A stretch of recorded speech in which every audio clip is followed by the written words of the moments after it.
everyone, today is your Hindi grammar class chapter 5 शब्द रचना समास। समास शब्द का अर्थ है संक्षिप्त करने की विधि। शब्दों को संक्षिप्त करने की प्रक्रिया समास कहलाती है। उदाहरण, गगन को चूमने वाली गगनचुंबी।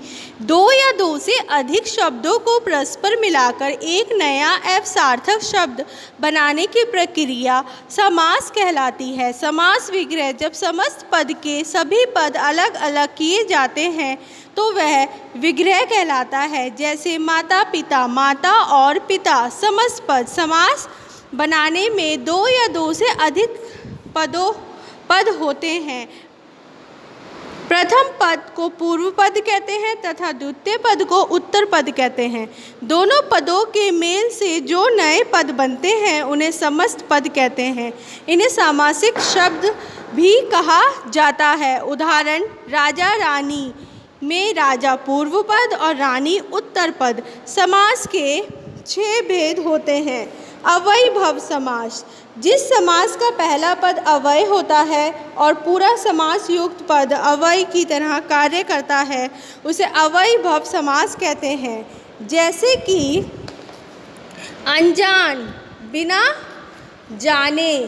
तत्पुरुष समास, जिस समास का दूसरा पद प्रधान होता है और पहला पद विशेषण का कार्य करता है उसे तत्पुरुष समास कहते हैं। जैसे शरणागत, शरण में आया हुआ। तत्पुरुष समास के 6 भेद होते हैं। कर्म तत्पुरुष समास, कर्म कारक की विभक्ति को लोप। जैसे गगनचुंबी, गगन को चूमने वाला।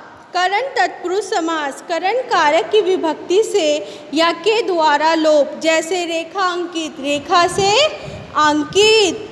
तुलसी कृत, तुलसी द्वारा कृत। संप्रदान तत्पुरुष समास, संप्रदान कारक की विभक्ति के लिए का लोप। जैसे हवन सामग्री, हवन के लिए सामग्री। अपादान तत्पुरुष, अपादान कारक की विभक्ति से का लोप। जैसे बंधन मुक्त, बंधन से मुक्त। संबंध तत्पुरुष समास, संबंध कारक की विभक्ति का के की का लोप। राजपुत्र, राजा का पुत्र। अधिकरण तत्पुरुष समास, वनवास, वन में वास। कर्मधारय समास, जिस समास में दोनों पदों के बीच विशेषण विषय या उपमेय उपमान का संबंध हो कर्मधारय समास कहलाता है। जैसे पहला पद विशेषण और दूसरा पद विषय। जैसे महाराज, महान है जो राजा।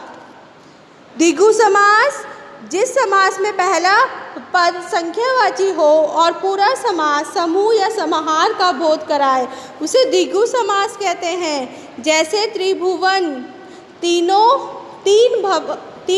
भवनों का समूह। नवग्रह, 9 ग्रहों का समूह।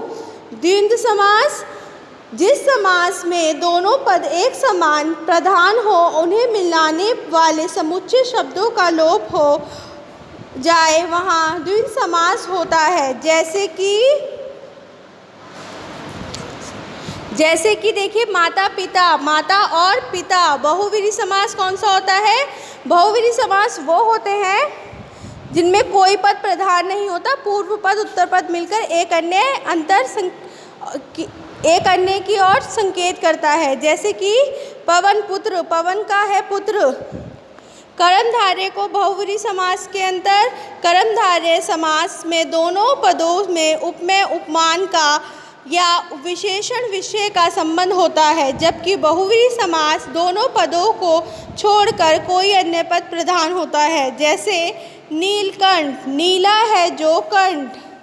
द्विगु समास और बहुव्रीहि समास में क्या अंतर होता है?